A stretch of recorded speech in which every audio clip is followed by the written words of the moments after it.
Well, do you remember when Nancy Pelosi said this back in 2010? It's going to be very, very exciting.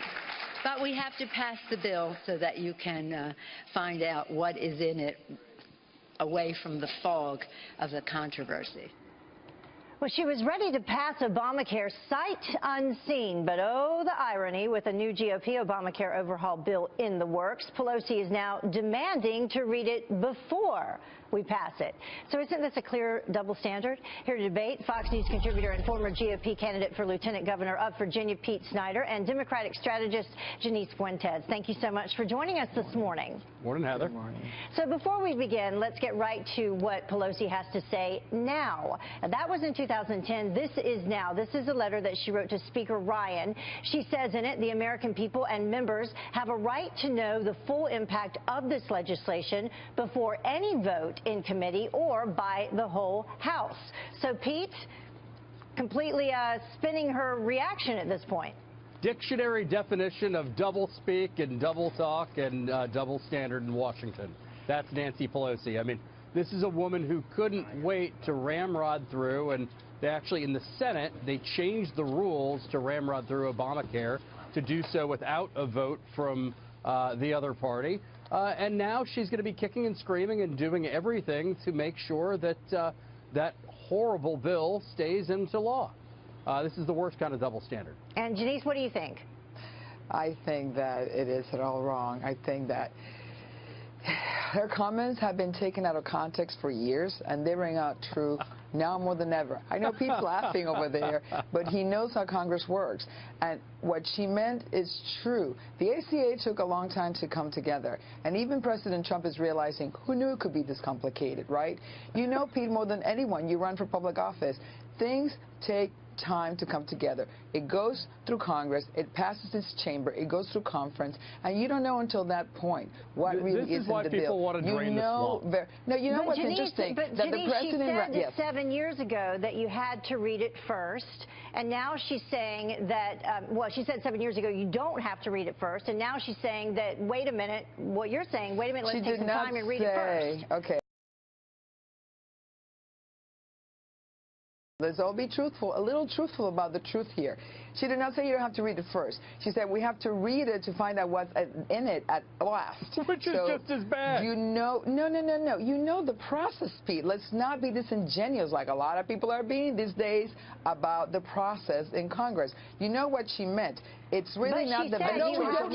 It could be exploited and take it out of context. She meant let's pull the wool over the eyes of the American people, ramrod this thing through, and it ended up being a complete and utter disaster. Period. You both know this is a complicated process, and you both know that's not what she said or what she meant. And you can feel free to defend Nancy Pelosi and her double standards. This is the very reason why congressional approval is at 17% right now. Pete, let's be honest about one thing. The American people wanted the truth. They were tired with lies and politicians as usual. They elect a president that seems to have a hard time gaining their trust. And they weren't told the truth. They actually were not told the truth, Janice, because they were told they would be able to keep their doctors, and we now know that they were not, in fact, allowed to do that.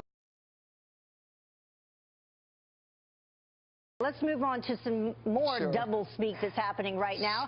Democrats hailing a new hero, Pete Barrera, and they're declaring war in the wake of all these firings. But didn't President Obama do the same thing, Pete? Of course. He absolutely did. And, I mean, this is double standard to its highest degree by the media. In 2008, the Politico, Josh Gerstein, had an article that talked about Barack Obama replacing U.S. attorneys around America. Just 8 years later, these very same journalists, Josh Gerstein of Politico, writes one that says Trump ousts U.S. attorneys across America. It is the worst kind of double standard by the media. Yeah, and Janice, it was the Attorney General at the time, Eric Holder himself, who said, you know what, elections have consequences. And we can actually, as we talk to you, Janice, take a look at those two headlines that Pete just referenced, Politico back in 2009, where they say that Obama replaced U.S. attorneys, and then in 2017, Trump team oust Obama-appointed U.S. attorneys. So why the difference?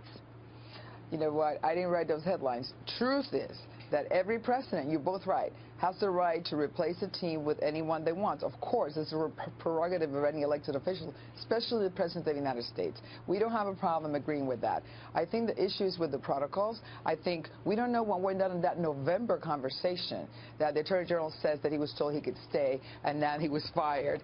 The one thing that is interesting about this is that he was carrying on 2 investigations that got 2 standing Democrats, Bill de Blasio and Andrew Cuomo. So it's interesting to add, and possibly, as Ed Henry has just reported this morning in this show, possibly against President Trump himself.